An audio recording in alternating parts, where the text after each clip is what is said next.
Is there amazing product available? Yes. Is there a possibility to have them daily? Yes.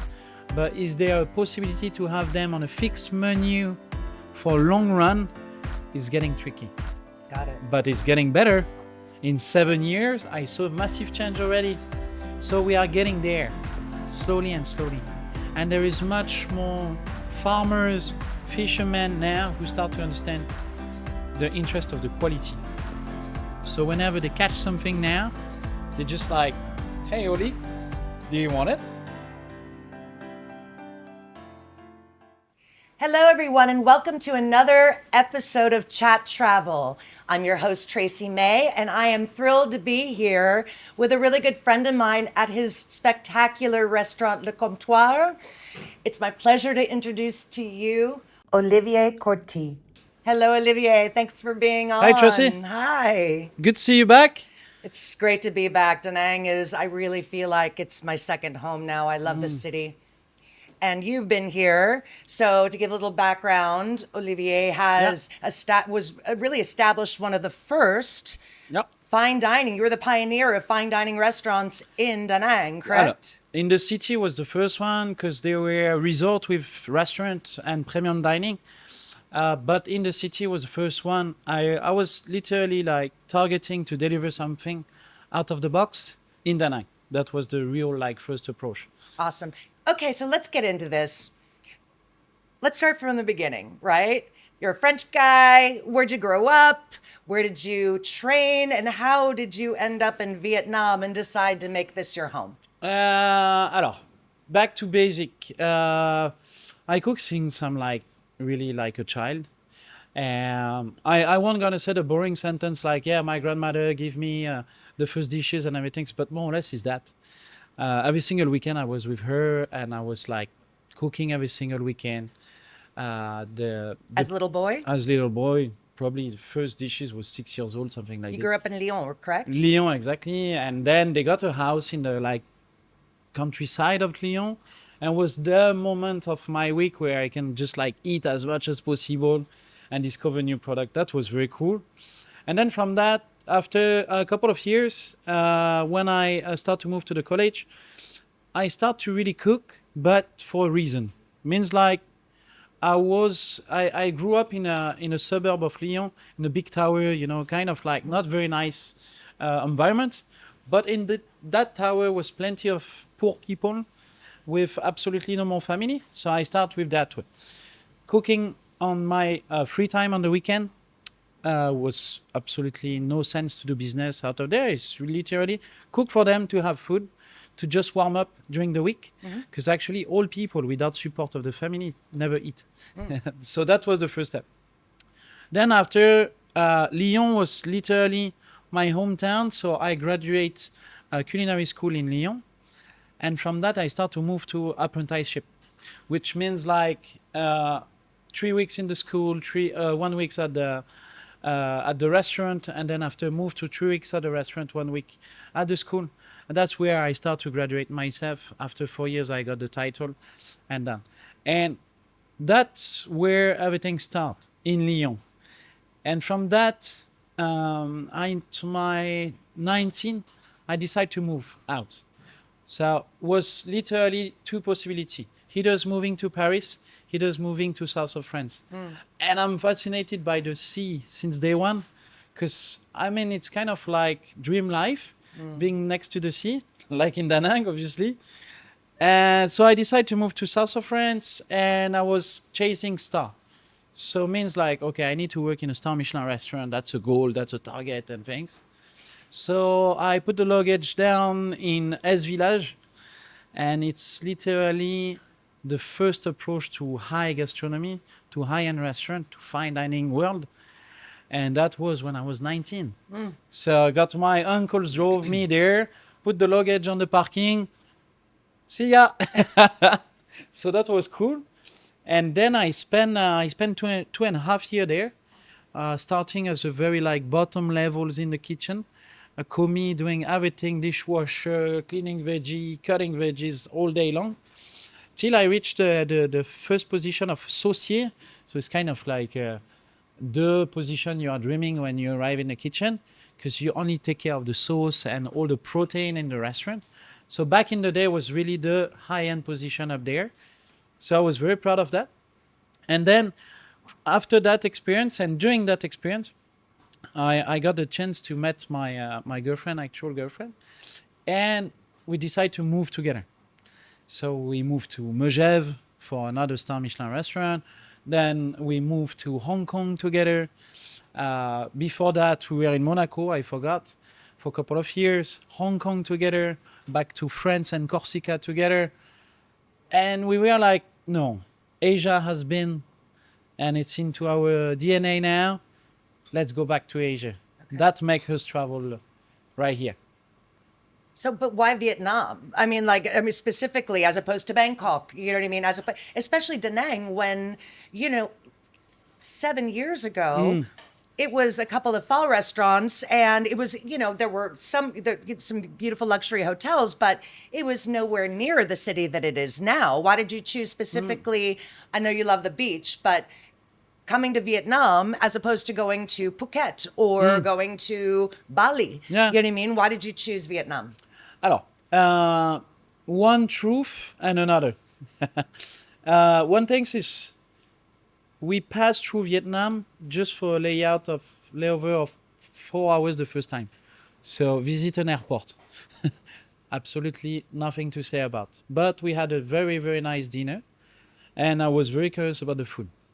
And then when we were in Corsica, so Miriam, my girlfriend, start to apply because she's sommelier. And I am a chef, so means I can almost move everywhere around the world, right, where she must find a job first because it's much more challenging to find a sommelier position. Of course. So we were in Corsica and she was like, oh, I'm going to look around because there is obviously position available around the world, but I don't know where. So she started publishing, and maybe 2 hours after, we got a call from Pierre Gagnère, Chef Pierre Gagnère, emblematic chef, etc. We were kind of surprised. How can this chef call us now? And he talked straight to Miriam and say, I got a position for you, but it will be a little bit far. It will be in Vietnam. I was like, you remember the trip we had done last time and we passed by? We have very good crush up there. Let's make it happen. 2 months later, we pack everything, we leave. Wow. We arrive. And it was kind of like, what the hell, we are here. I get it. I felt the same way. We arrive. So we had a delay flight. Fair enough. We got a very famous airline in Vietnam that is many times delayed, but I won't say the name. I know which one you're talking about. who bring us to Da Nang at 2:30 a.m. Oh, wow. Without SIM card, without any contact, without anything. Just the car of the resort, because she signed a contract with Intercontinental Da Nang. The car of the resort drove us to the mountain. We start to freak out like where we are. And then we arrive in the middle of the night in a staff villa in the middle of the mountain with a lot of strange noise and things. No information, nothing. They give us the key at the entrance. We have to find out between 4 villas which room was it.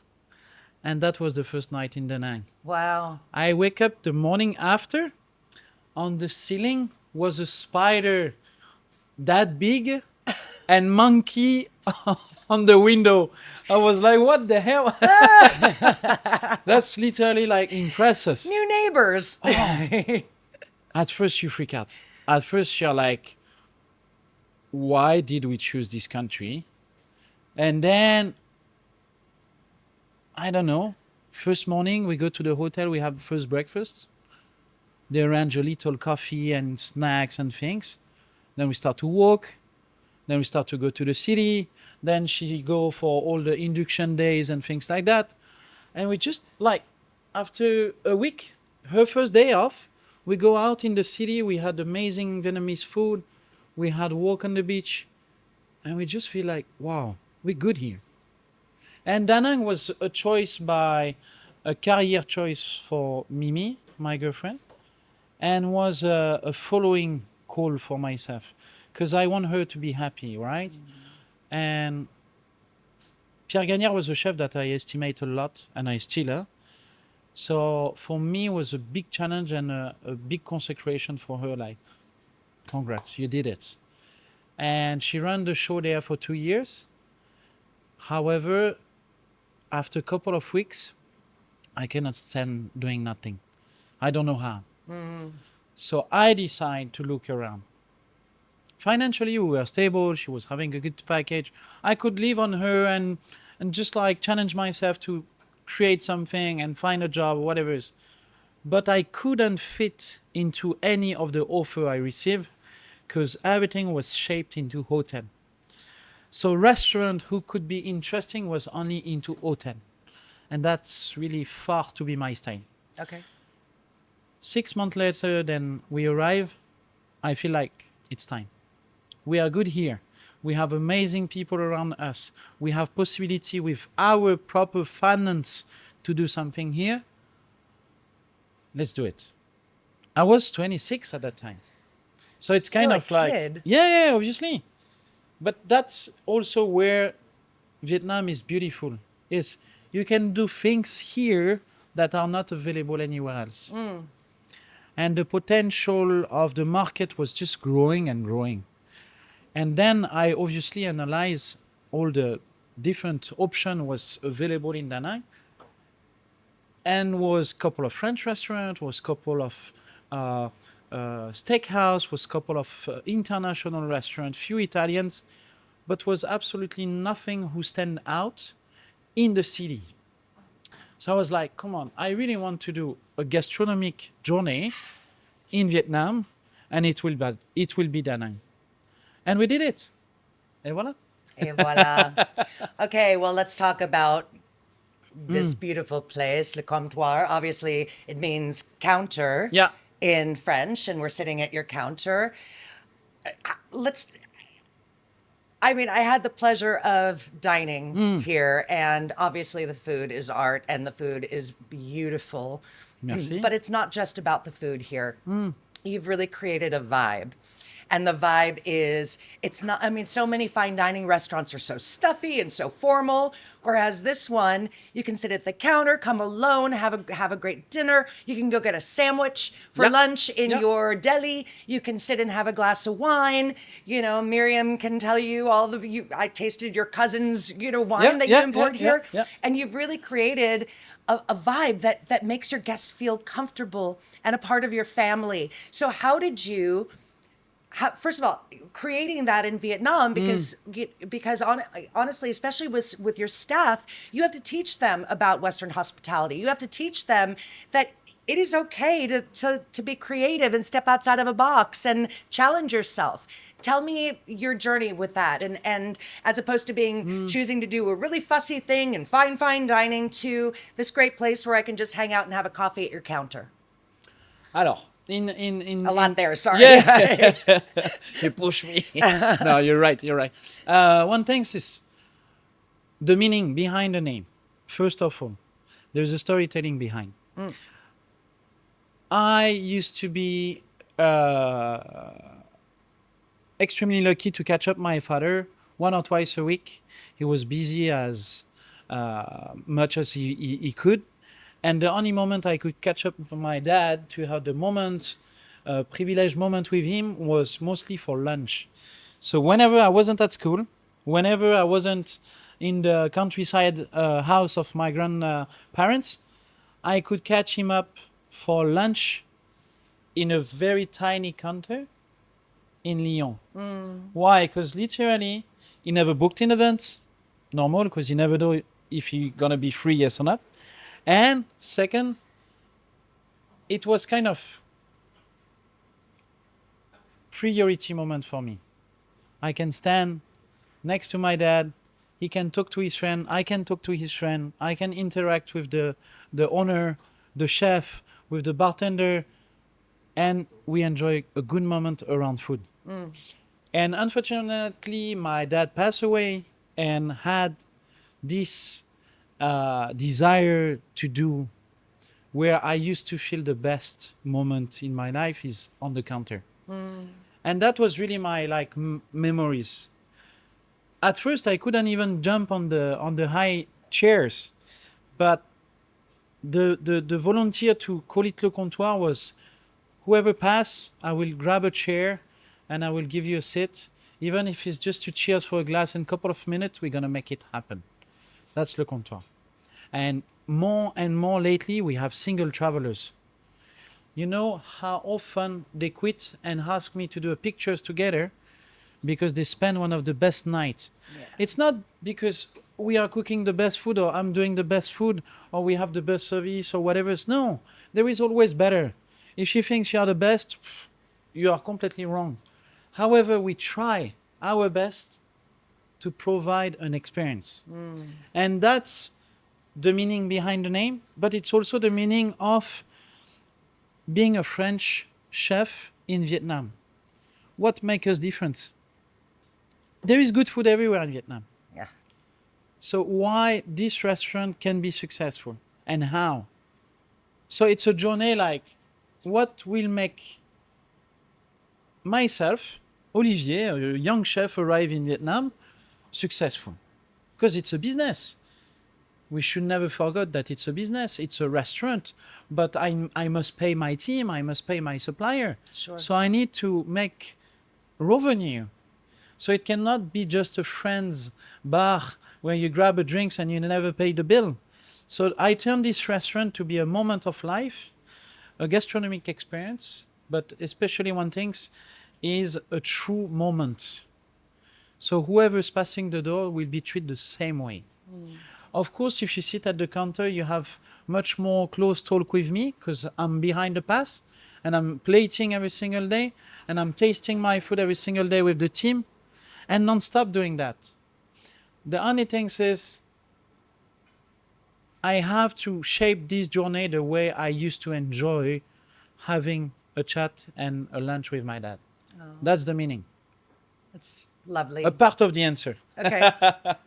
Now you were saying about like how to make this happen and how to make the team understand and how to make them follow you to release the French gastronomy to really like turn themselves to become a chef. And we were chit-chatting earlier, but I will resume it and mention about most of the team members who join here. Most of them arrive with absolutely zero knowledge, which honestly I prefer. Why? You don't have to break somebody else's training. Exactly. You can do it yourself. And when they've been to hotel or other places, arrive here, I told them I don't need to know what you used to. Just follow us and we're going to show you our way. Right. So I'm not trying to break them. Because in France, when you arrive and you think you know, old chef used to break you in two, in three apart. They used to tell you, no, you are really bad, you are shit, blah, blah, blah, blah, with really hard words. And most of the time, the first week, you were finishing crying. What's the point? I used to experience that in France. I really don't want that. So I always give them in different phase, different training. First they arrive, first week, I don't say anything. I just say hi, I just give them motivation, and I let them fall by themselves.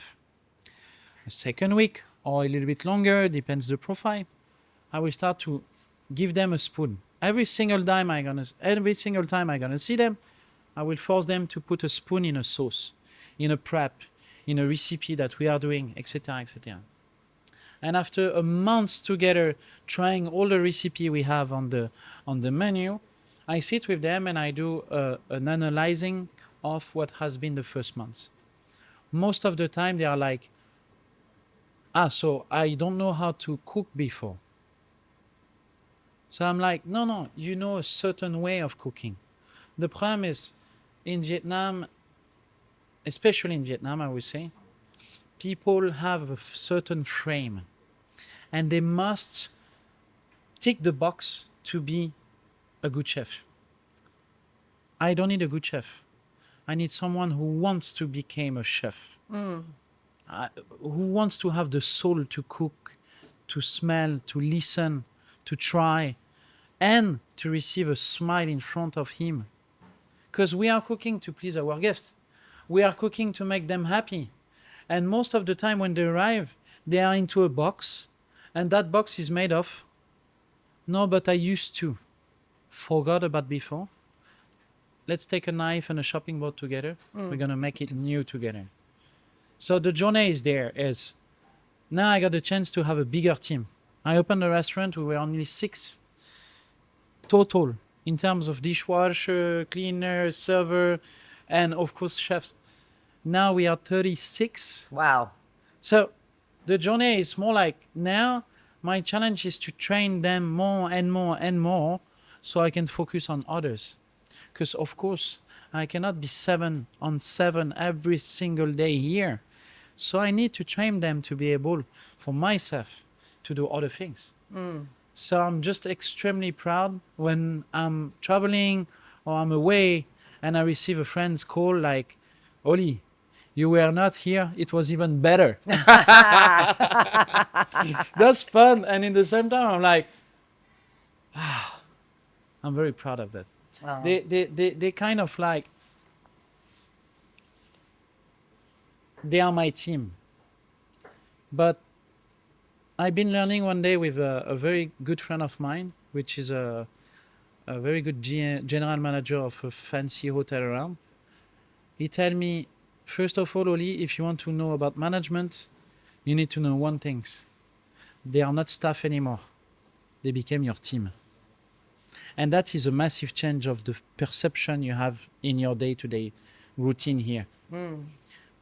They can find a job every single day. They can find better salary, better package, better whatevers. But they will never find the same soul if you provide it. So just work on it. But don't force yourself. Be natural. You see, when I arrive, I say, sorry, I'm going to be back in a minute. Because I moved to the entire restaurant to say hi to everyone and to come back. Right. That's French, typically to say hi, make the French bise. It's normal, right? I do the same here, without the bisou, but with a check to everyone. And they feel a part of a team. They don't feel a staff anymore. That makes a big difference. Oh, that's amazing. And voilà. I love that. So your team is your family. Team is a family, and I'm away. I'm extremely lucky to have my brother here and my girlfriend here. So I have my repère, I have my next to, but I spend more time with them than whoever else. So I need to know how do they feel, because you cannot be always 100% on the top. Sometimes they got some family issue, they got some health issue, they got some day that they are down because they are tired. How to keep those 36 head motivated to work with you to deliver experience under your name? Because actually on the door there is 2 names. There is my name and Miriam's name. But who people thinks at first when they talk about Le Comptoir is me. So how to keep this up every single day? Without them, I cannot. There is no one chef who's going to be proud to be alone. They will always tell you because of the team. But the reality is this team exists because you motivate them. It's not because you give them a good salary. And they trust you.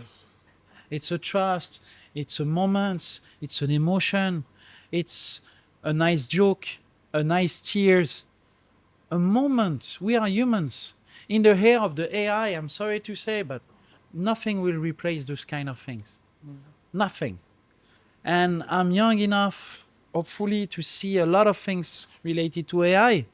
But I swear that it will never replace what we do have in the kitchen when the rush is happening, when the house is completely full, when you have customer come to see you with the kids in the arms and say, you see, look at the chef cooking for you.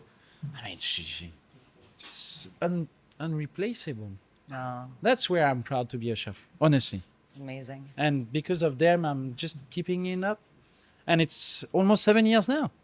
So we've been lucky to pass through COVID. We've been lucky to still found a good team after COVID. Because I need to stop 95% of my team during COVID Right. was no revenue for 2 years. In France, they were all like, we have support, government, etc. Here was nothing. Government was trying their best, but it doesn't mean they give you cash. They try to give you some food, they try to give you some stuff. But if you had no income, it was really difficult. Right. We've been lucky compared to many others, so I'm not here to complain. But still, business was close to definitely close. In 13 months, we could have made revenue, then we have to shut down. So we opened in September 2018, okay? And we have to close in March 2020. Full operation, 13 months. Maturity of a business is minimum 6 months. So we start to do a decent revenue after 6 months. And we had just 1 year to recover a little bit financially, to save enough and don't burn cash stupidly. And that saved us to pass through the COVID. Did you have during that time? I mean, obviously there was no in restaurant dining, but were you you've got your deli? Were you able to do like make sandwiches and delivery and grab and all that stuff? That was the chance, honestly. So when I arrived here, I had the experience in Hong Kong where I had an amazing chef and restaurant up there, and I ran the show there. He was behind the concept. He was behind the management and everything, but he was having some small issues. So I really need to support him to take over the whole kitchen. And then a big part of this restaurant was open counter, which made me feel back home, Right. and a very small corner with all cheeses and bottle of wine. And every single time people was having dinner, they were like, where can I buy this cheese and this wine? And at a certain stage, you start to move out like, let's just put the price on it. If they want it, we charge it on the bill and done. And I swear, like, I'm going to open a restaurant one day. I will make a small corner where people can just grab something, either for dinner, either for lunch, or even at the end of the dinner, they fell in love with one of the ingredients, they're going to catch it up there. And that was the main concept of the deli. Then this deli got a second license, means retail license. And during COVID, it was only retail who could do businesses. So it lucky. saved us, honestly, because was no licensing delivering during COVID. All offices were closed. So luckily we had it earlier and we could have made it. So we did some dishes ready to reheat. We did some like ready to eat. We did a couple of delivery program also for hospital and things, because if we can cook, let's support everyone. Not only try to make money. Of course, money it's important. We need to feed ourselves. But because we are making money, we could afford to feed much more than just our customer. So that was very cool time. Wow. We organized a couple with Alessio, with Mika from Luna, with Tuyet from Nudo. We organized a couple of things like that. But that's not the essential. The essential is because of that shop, we could stay open.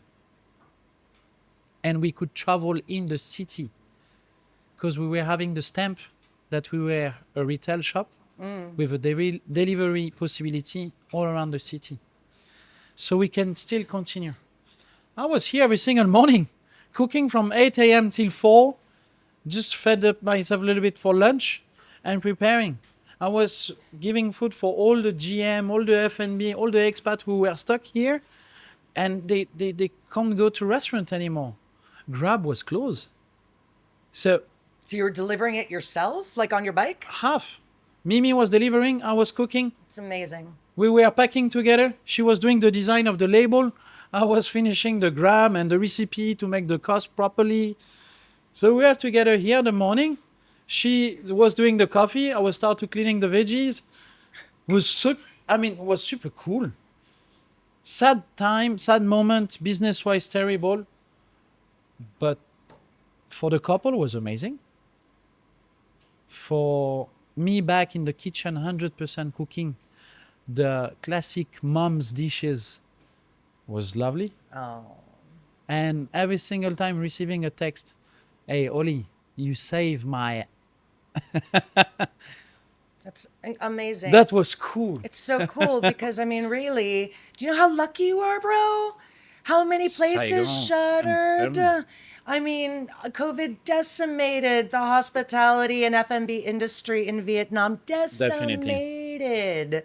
And for you to be able to continue No price. is you're so lucky.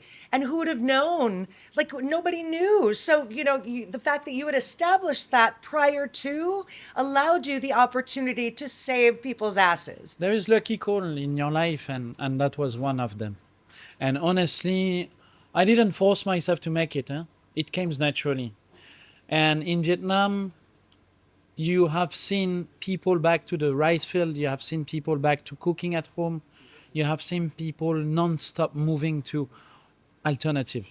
And that's also where I'm extremely proud to choose Da Nang and Vietnam as my home now and the place of the restaurant. Because I think Vietnamese are extremely resilient and able to move by tomorrow. Yep.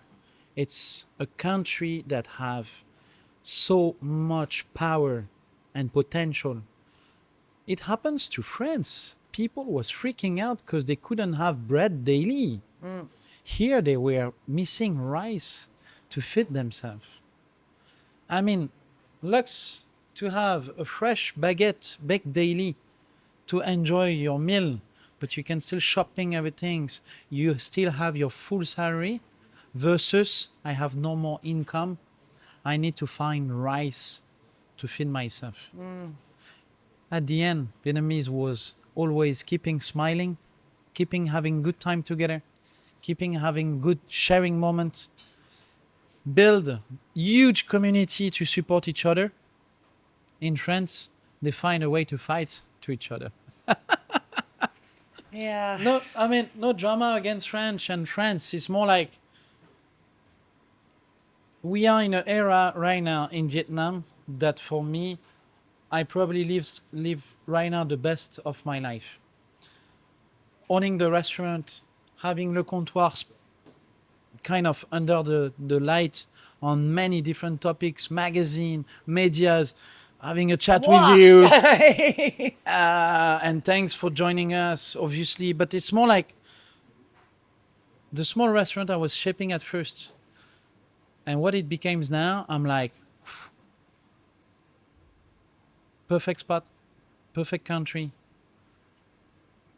It's kind of osmosis where everything starts to go naturally in the right way. How many times you're going to have that in your life? And that's where right now I feel like was a choice, was a decision. I follow my girlfriend at first. I'm not even like hitting the table, let's go to Vietnam. No, but I fell in love with Vietnam. That's different. I don't see myself somewhere else at the moment. If we have a kids one day, we might have to travel to different countries. If I have a big opportunity one day to fly and build another place, maybe. But right now, I call it home, and I don't see myself somewhere else. Oh, I agree with you. I feel the same way. And you might have to come soon, right? I'm trying. It's in the works. But and it is in the works, and I'm so grateful that I have my family and my, friends Sure, of the sure, family sure. that you choose. I use that hashtag all the time because I'm alone in Asia, and it's just me, and it's my friends like you and Miriam and all of the incredible friends that I've made here that have helped me solidify this as my home. Man, that's the thing, is we feel home in a way that I think the social life in Vietnam is probably similar to what my parents used to tell me when they were young. People are not oriented as you may find in the US or in Europe at the moment. Means people can still live by enjoying life. In the US or in Europe right now, it's all related to finance, businesses, orientation of your business, in, out, P&L, etc. Here, you just walk in the street and see people laughing, playing in the street, hitting a couple of cards on the table and drink a beer with their friends. they don't care who are they. They care how was the day. It's not existing in Europe anymore. Or 10 times less. I just got my cousin visiting, the one you try the wine. He was saying like, I dream about your life at the moment, but I'm lucky that I experienced that earlier. He's 52. He had this kind of life in the past. But he say, I'm very sad that my children will not experience it in France anymore. That's where we are. Literally in the best age, in the best town, in the best moment. That's Da Nang. Honestly. I couldn't agree more. Well, let's get into ingredients. Sure. Because we are so lucky. When I have friends come and visit me, I'm like, you're going to taste a watermelon and you'll never be able to eat a watermelon ever again anywhere because it's so divine here. As a chef, this is your playground. You get to play with the most unbelievable ingredients. You want to have a fish special, you go to a boat and whatever they caught is the catch of the day. How have you incorporated, but there's certain ingredients in Vietnam that are quintessentially Vietnam, certain spices that they don't have in France that are only here. True. How have you incorporated all of these unbelievable ingredients and locally sourced and sustainable into your cuisine and still stay authentically French? Alors, I think first of all, there is an unlimited research to do related to product. Means like there is no one product who's gonna blow your mind and you stick to it. Because in Vietnam, the diversity of spice, fruit, vegetable, different type of fish is unlimited. Honestly, every single day I discover something new, especially in spice, because Vietnam is so rich in terms of spice, but especially fresh. Means they grow up here. And a lot of the specialties in Vietnam has been imported to Europe, but we know them just at the last stage of it, not at the early stage. Like star anise grew up in Vietnam. Vietnam is one of the biggest producers in the world. But did you ever try green star anise? No. And it's coming from Vietnam. But because 95% of the production is to export, Vietnamese don't even use it. So that's where Vietnam is a big source of inspiration. Is whenever I have time to travel, I'm get mind blowing by something new. I was in Sapa a couple of weeks ago. I go to the market. Out of the very two cultural things that I'm not a big fan, huge fermentation and things, spice there, smokiness of couple of meat, eating in the mountain next to the wood fireplace, trying a couple of herbs that grew up only in this region, get the river fish that tastes like my fish I was eating when I was 9 years old. So it's kind of like you can almost find whatever you want. After, how to keep it French. French, it's not a style, it's not a trend. It's one of the oldest cuisine in the world. Sure. But it's not only about ingredient. French cuisine is about technique. The freshness of the ingredient is the essential. But if you cannot find like an ingredient I have right now, in one of the dish I have signature at the moment is quenelle de Lyon. I cannot find what we call brochet in France. It's a kind of like lake and river fish that has a lot of teeth. The meat is really firm and extremely tasty. I cannot find that here, but I replace to a local source, barracuda, which is catch just in front of us on Time Island. So you just interpret the cuisine the way you love it, the way you like it, and you use local ingredients. And you turn it to a French dishes. Because it doesn't have to be a fish imported to taste the same. The technique will make it taste the same. Second, I will say about the product is, in Da Nang we are a destination. Means people are traveling to Da Nang. They won't gonna live here for a while. We have people from Hong Kong, from Taiwan, from Japan, who's gonna spend like a couple of days here. When they choose to come and pass the door of a French restaurant, they want to have their classic. They do have their classic here, but with always a twist. Because for me, the cuisine, and there is one sentence you're gonna see soon into the Escoffier dinner. Auguste Escoffier was saying, la cuisine est son évolution permanente. La cuisine and the consistency of the evolution, the constant evolution. So that the thing is, French has shaped a lot of the culinary perception in the world. A lot of French chef has been traveling and trained people, and or opposite, a lot of chefs in the world moved to France to do some classes. Right now, French cuisine is one of the most well-known in the world. But you're not gonna make every single things with French ingredients.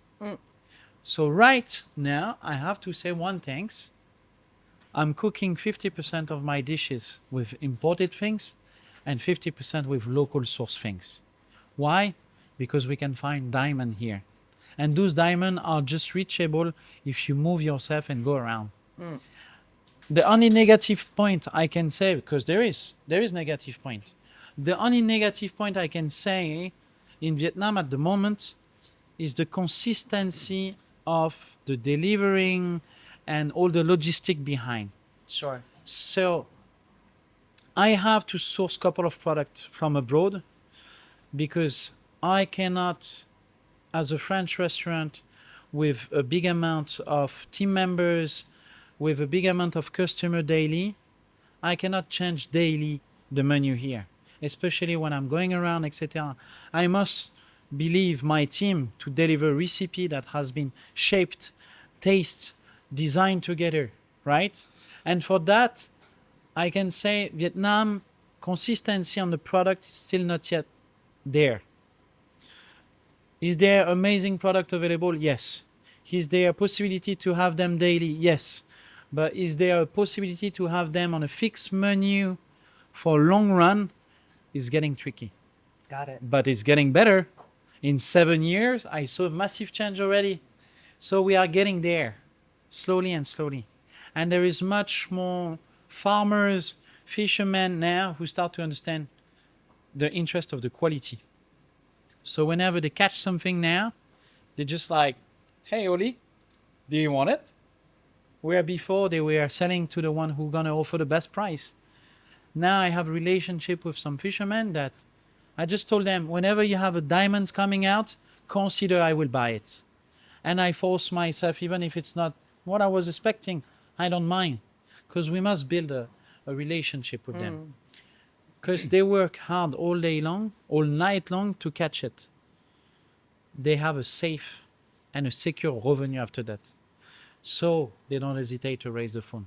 Nice. That makes it very nice. I'm very happy. And this area of Da Nang also is extremely friendly and extremely familiar to each other. It's a kind of the dream neighborhood we have here. I walk from here to the market, it takes me 3 minutes. In France, I need to drive 20 minutes to go to the market. Right. So, yeah, it's part of the charm. And product, I never stop discovering new things. And it's also inflect on my food daily. Sometimes I come back with a couple of ingredients. I call the team like, okay, open everything, guys. Let's try. We put a couple of spoons and we try together. Sometimes it's disgusting. Of course. But sometimes it's like, wow. Yesterday I found out a shiso dressing in a small shop I had for lunch. I asked them to give me a bag. I brought it here and I created a dish with the lamb yesterday night that was just stunning. Wow. Because that's where food, ingredient, and Vietnamese approach of the cuisine is unlimited. They have sauce, they have marinade, they have combination of flavor, they have fermentation that are just like unlimited.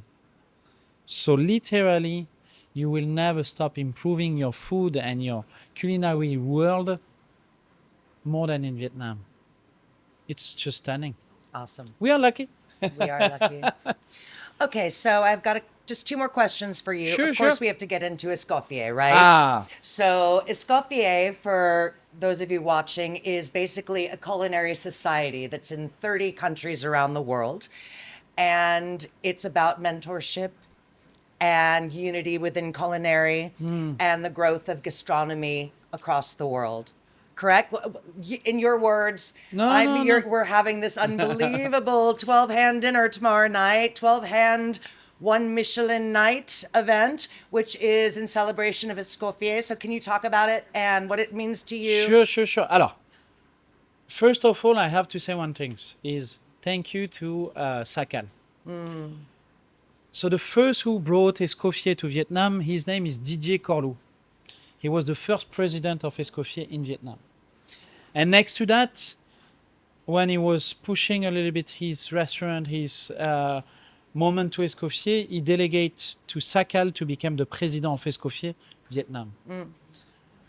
And we had done a couple of events with Sakal, and one day he said, now I want you to become a member of Escoffier. And if you can you be in charge of Central Vietnam? I was like, yeah. I was excited, and in the same time, I didn't understand what could be. And now I have to say one thing, sis. The real value of Escoffier is two things.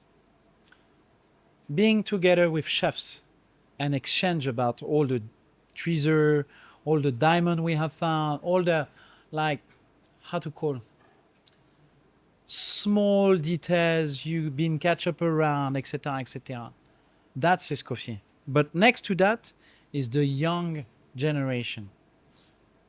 Done. We're in a working kitchen, guys. I mean, yeah, like, they they're have to do the prepping prep. because they've got a big dinner tonight, so that's why you're hearing stuff. It's alive. It's alive. It's a counter, right? Exactly.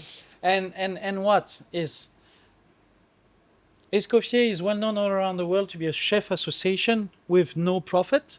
This is very important. You had to pay a membership, you pay a yearly cotization, but that's it. You not get any revenue out of it.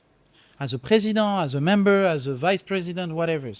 And I insist on it. Why? Because it means every single chef who are part of Escoffier motivate themselves, push themselves to create things for the community, for the chef association and chef community, and for the upcoming generation of chefs. And you're going to see during the dinner, we are going to introduce and explain about the Young Trophy.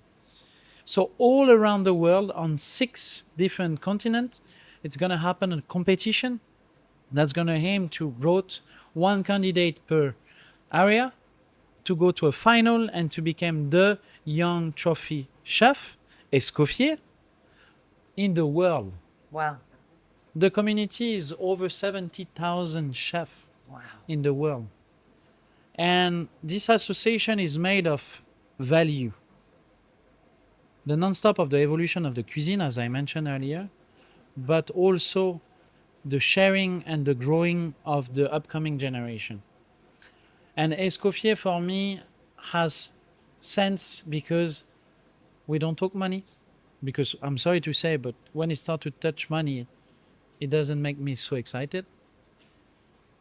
It's plenty of chefs who are dreaming to do events with others, but sometimes they are into a hotel, resort, and they don't have much possibility. So when we arrive and we say, we are Escoffier, we can bring you a lot of chefs, and we can organize an amazing dinner together. Most of the chefs, they are like, oh yeah, thank you guys. I dream about those moments. I cannot do much in the hotel, but because of you, we could make it happen together. That's like, it's cool. Yeah, that's cool. And then, like tomorrow, you're gonna see, you have 6 chefs, 12 hands, a Michelin-starred chefs. You got some selected chefs from the Michelin. You have some very emblematic and charismatic chef behind. Who's gonna move from Saigon, from Hanoi, from wherever, to come to Da Nang? Don't forget the American MC right here. Properly announced by an amazing MC. You're better than me than that. And honestly, moving all about what? A gastronomy dinner, Yeah. right? We're just gonna all gather together to cook, to look at each other, to put spoon in the other recipes, to grab a drinks together and cheers about like, that was a great night. To spend, and thanks for joining, table to table introducing the dishes, explain where the idea came from, what is the expectation of the palate, why we choose to put those ingredients together. I mean, you can be successful in your restaurant, but when it comes to become national, how we do? I'm not going to open a restaurant in Saigon tomorrow. So how can I communicate and share my cuisine without moments like that?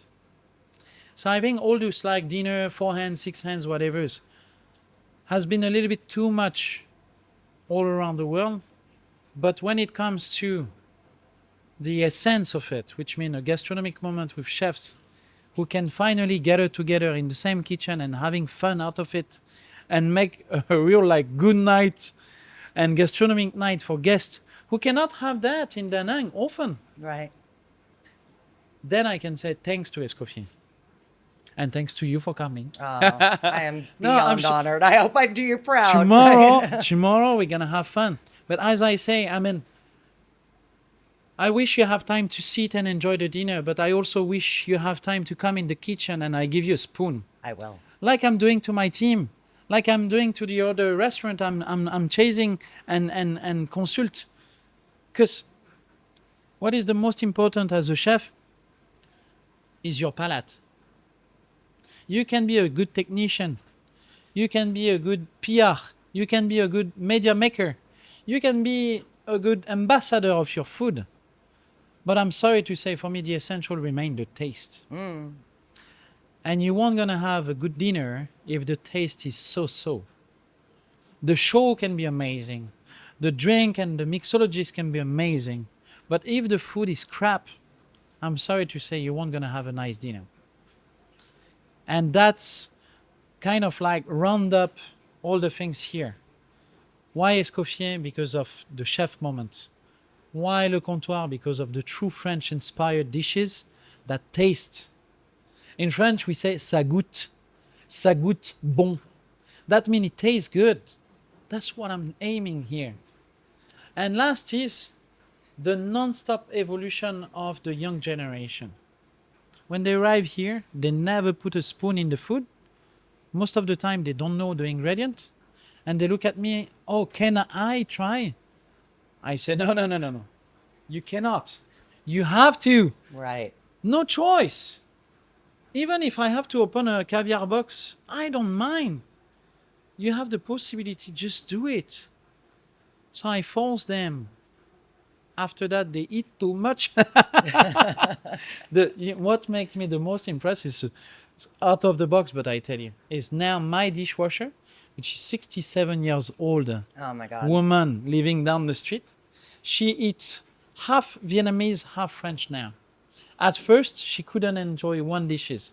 Now, every single time we have trimming, we have tasting day, we have a little extra portion or whatever, you can see her at the back eating like this with a smile up to amazing. here. I love that. That's cool. It's so cool. And she's with me for 6 years now. Wow. That's the only one who could stay with us during the COVID, because she was living down the street, so she could travel from the house to here. So I keep maintaining her on the salary, payroll, and things during the whole COVID, because lucky she was here. Wow. So voilà. Voila. Long loop. Okay. What's next for you? Alors, there is a couple of things. First, I've been extremely happy lately to partnership with a friend of mine who used to be in China earlier, and another partner which is a extremely well-known family in Da Nang who is running nightlife for years in Da Nang, over 30 years. And they asked me to come over one of their place, especially a rooftop. And I've been extremely happy to do that partnership to create a new place called The Gypsy. The Gypsy. And we haven't been there together yet. I'm sure those days we are visiting. Gypsy is a kind of like dreams come true. I wish to have a rooftop in my life. Why? Because it's kind of like landscape treasure. We are above Da Nang. We are on the 11th floor. We got a 360-degree view. We got sunrise. We got sunset. We got fireworks. We got the Lady Buddha. We got the winds from the sea and the river. We shape it with an interior design that is just stunning. And it's kind of like dreams come true. So that's one of the next, but it's already on. And then lately, I've been extremely happy and lucky, to be honest, because I think there's a part of luck when you start to meet the right people at the right time in your life. And I've been in contact for years with a guy called Benoit, Chuben he called, and I shape a kind of like workshop house slash restaurant in the middle of the heart of Hoi An called the Mam House. And that is extremely successful already, so I'm very happy. And there is another baby coming very soon. We talk about next week. It's gonna call La Table. And that's a new one. I haven't tell you yet because I wasn't sure Fresh off the presses, guys. I wasn't sure that it could have been ready early the event or after the event, so I don't want to tease too much. And there, I'm partnership with one of the former chefs at Intercontinental, so which I met 7 years ago. Again, I tell you about Circle and Loop, right? And since I met him, I say, you know what? When you get out of this La Maison restaurant, let's open a business together. He quit in July 2024. He called me after 1 month. He say, I'm ready now. And we start to shape this restaurant 6 months ago without knowing exactly where we are going. Like, are we doing another Le Comptoir? Are we doing another things? How do you want to be involved? How do I want to be involved? And we end up by, I know how to make a business. I know how to make a restaurant. I cannot run it. Take the hat. You're going to run it. His name is Pierre Emmanuel. He's going to run the show. It's his restaurant. But I'm next to him. I'm there to support. I'm here. I'm there to bring the strat, the communication, pushing the recipe up to the B1. Like, let's make a true French fine dining in Hoi An. Wow. So we start here in Da Nang. We move to Hoi An with a couple of additional venues. And that's the next. Amazing. Et voilà. Busy guy. You're a busy guy. Yeah, more white hair on the face, but it's fine. It's All right, cool. final question, Please. because we got to wrap this up. What piece of advice would you give to a young up-and-coming chef or restaurateur? If you had one piece of advice from your experience, what would that be? I will say two things, not only one, because I think one will be limited to business. First of all, non-stop moving around. Go around, spend your time, discover new cuisine. And then don't think that because you cook good, you're willing to open a restaurant. It's not because we have big experience into star Michelin restaurant or into extremely successful restaurant that as a chef, we're going to be a successful business owner. So prior open your restaurant, make sure you have the right person next to you. Because a chef by himself will never run the restaurant properly. He needs people next to him. He needs the right soul next to him. You cannot do the pan and the plates in the same time. So you must build the right team prior running the show. And for me, most of the I won't say the fail, but most of the unsuccessful business I have seen around is because they jump on an opportunity, they got finance to make it happen, but they don't plan ahead. And it's not because they were cooking right or wrong. is because they haven't put the right person at the right place. And that's the reality of a restaurant. You're young, you have talent, you are a good chef. Okay. So then go to learn management. Go to ask accounting. Spend a bit of time with a PR and a marketing agency to understand.